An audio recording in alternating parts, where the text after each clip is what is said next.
নমস্কাৰ জেআৰজি ব্লগলৈ পুনৰবাৰ সকলোকে স্বাগতম জনাইছোঁ বিশেষভাৱে অসমৰ লাখ লাখ ছাত্ৰ-ছাত্ৰীয়ে অপেক্ষা কৰি থকা আসাম ডাইৰেক্ট ৰিক্ৰুটমেণ্টৰ ফলাফল ঘোষণা কৰা হ'ল ফলাফল ঘোষণা কৰাৰ পাছত ফলাফল সম্পৰ্কত বিভিন্ন প্ৰতিক্ৰিয়াৰ সৃষ্টি হৈছে আৰু সাধাৰণতে এনে ধৰণৰ প্ৰতিক্ৰিয়া স্বাভাৱিক যেহেতু লাখ লাখ ষ্টুডেণ্টে এই পৰীক্ষাত অৱতীৰ্ণ হৈছিল আৰু তাৰ মাজতে বহুত লাখ লাখ ষ্টুডেণ্ট এই পৰীক্ষাত অৱতীৰ্ণ হৈছিল আৰু খুব কম সংখ্যক ষ্টুডেণ্টে যেহেতু পৰীক্ষাত উত্তীৰ্ণ হৈছে গতিকে ইয়াত বিতৰ্ক হোৱাটো স্বাভাৱিক আৰু সময় সাপেক্ষে সেই বিতৰ্কৰ উত্তৰ পাব কিন্তু এতিয়া যেহেতু আজি পৰীক্ষাৰ ৰিজাল্ট ঘোষণা কৰাৰ পাছতে মুখ্যমন্ত্ৰী মহোদয়ে ইতিমধ্যে ঘোষণা কৰিছে ডিসেম্বৰত পুনৰ ওলাব 10,000 নতুন চাকৰিৰ বাবে বিজ্ঞাপন গতিকে যিসকল ছাত্ৰ-ছাত্ৰী এতিয়া অনুতীৰ্ণ হৈছে তেওঁলোকে পুনৰ এই পদসমূহৰ বাবে প্ৰস্তুতি আৰম্ভ কৰা উচিত আৰু যিসকল ছাত্ৰ-ছাত্ৰী ইতিমধ্যে উত্তীৰ্ণ হৈছে তেওঁলোকৰ জানুৱাৰী মাহৰ পৰা আৰম্ভ হ'ব চতুৰ্থ বৰ্গৰ পদৰ বাবে ইন্টাৰভিউ আৰু তৃতীয় বৰ্গৰ বাবে স্কিল টেষ্টৰ প্ৰক্ৰিয়া গতিকে পাছ কৰা সকলেও দ্বিতীয় পৰ্যায়ৰ বাবে প্ৰস্তুতি আৰম্ভ কৰক আৰু যিসকলে ফেল কৰিছে তেওঁলোকেও পৰৱৰ্তী যিবোৰ সুবিধা আহিব ইতিমধ্যে সেই সুবিধাসমূহ ল'বৰ বাবে নিজকে প্ৰস্তুত ৰাখক যেহেতু আসাম ডাইৰেক্ট ৰিক্ৰুটমেণ্টত ফেল হোৱা মানে তেওঁলোকৰ জীৱনত তেওঁলোক ফেল হোৱাটো নুবুজায় যেহেতু আৰু বিভিন্ন ধৰণৰ চাকৰি ইতিমধ্যে ওলাই আছে আৰু ওলাব গতিকে তেওঁলোকে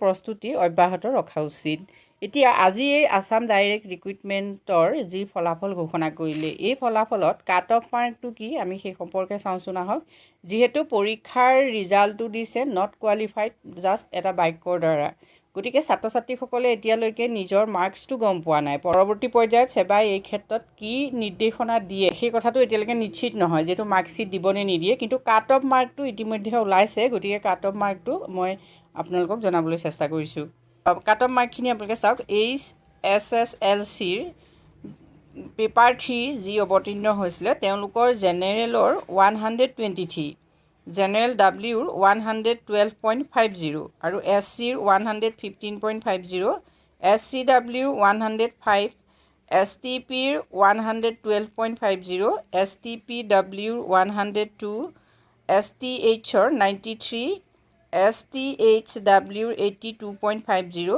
OBC MOBC 117 OBC MOBC W 106.50 EWSৰ 115.50 EWSWৰ 103.50 আৰু PHৰ হ'ল 96 আৰু এক্স সাৰ্ভিসমেনৰ হ'ল 84 নেক্সট আপোনালোকে চাওক HSSLC সায়েন্স এই সকলৰ জেনেৰেলৰ হ'ল 118.50 আৰু জেনেৰেল Wৰ হ'ল 108 SCৰ 105 SCWৰ 94.50 STPৰ 102 next STPWৰ 94.50 next চাওক STHৰ 81 next STHWৰ 75 আৰু OBC MOBC 111 OBC MOBC W 100.50 EWSৰ 112.50 EWSW 102 next PHৰ হ'ল 82.50 ex servicementor 78 bachelor degree paper 4 তেওঁলোকৰ জেনেৰেলৰ হ'ল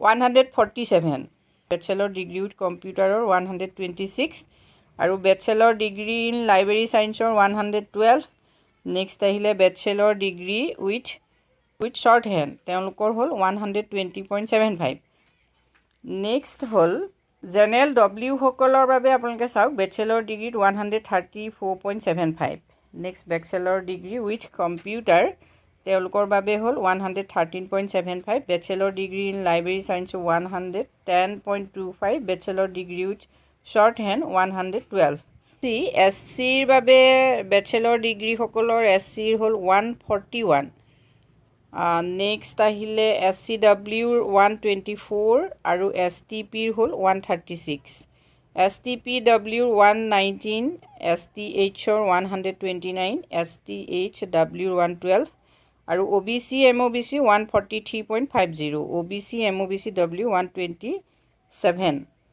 EWSৰ 143.50 next EWSW 126 PHৰ হ'ল 117.25, এক্স ছাৰ্ভিচমেণ্টৰ 117.25।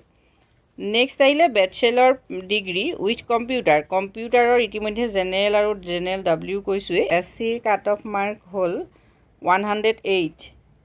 নেক্সট আহিল SCW আহিলে 99.75, STPৰ হ'ল 105। নেক্সট আহিলে STPW 98। নেক্সট STHৰ 87.50, STHWৰ 78.75, OBC MOBC 113.75, OBC MOBC W হ'ল 105, EWSৰ 112 আৰু EWSW 103.25, PHৰ হ'ল 77 আৰু এক্স ছাৰ্ভিচমেণ্টৰ 70। নেক্সট আপোনালোকে বেচেলৰ ডিগ্ৰী ইন লাইব্ৰেৰী ছায়েন্সত চাওক। ইয়াত আহিলে জেনেৰেলৰ 112, নেক্সট আহিলে জেনেৰেল Wৰ 110, নেক্সট SCৰ হ'ল 98 আৰু SCW নাই ইয়াত, STPৰ 92.75, নেক্সট আছে STHৰ 92.75। নেক্সট আহিলে বেচেলৰ ডিগ্ৰী উইথ শ্বৰ্ট হেণ্ডত ইতিমধ্যে জেনেৰেলৰ মই কৈছোঁ 120.75 আৰু জেনেৰেল Wৰ হ'ল 112 আৰু SCৰ হ'ল 108.50। তাতে SCWৰ চাওক 106.75 হ'ল STHৰ 91। নেক্সট আহিলে STHWৰ হ'ল 85.75। নেক্সট আহিলে OBC MOBCৰ হ'ল 110.25 আৰু OBC MOBC Wৰ 105। EWSৰ বাবে আপোনালোকে চাওক, EWSৰ কাট অফ মাৰ্ক হ'ল 113.75। নেক্সট EWSWৰ কাট অফ মাৰ্ক হ'ল 106.75। নেক্সট আহিলে PHৰ কাট অফ মাৰ্ক 89.25 আৰু আহিলে এক্স ছাৰ্ভিচমেণ্টৰ কাট অফ মাৰ্ক 73.50। এইখিনি হ'ল বেচেলৰ ডিগ্ৰীধাৰীসকলৰ। আৰু নেক্সট পেপাৰ 5খনত ড্ৰাইভাৰসকলৰ বাবে আছিলে। ইয়াত জেনেৰেলৰ হ'ল 103.50, নেক্সট জেনেৰেল Wৰ হ'ল 57, নেক্সট SCৰ হ'ল 93 আৰু SCWৰ নাই ইয়াত। নেক্সট আহিলে STPৰ কাট অফ মাৰ্ক হ'ল 93, STPWৰ কাট অফ মাৰ্ক 55।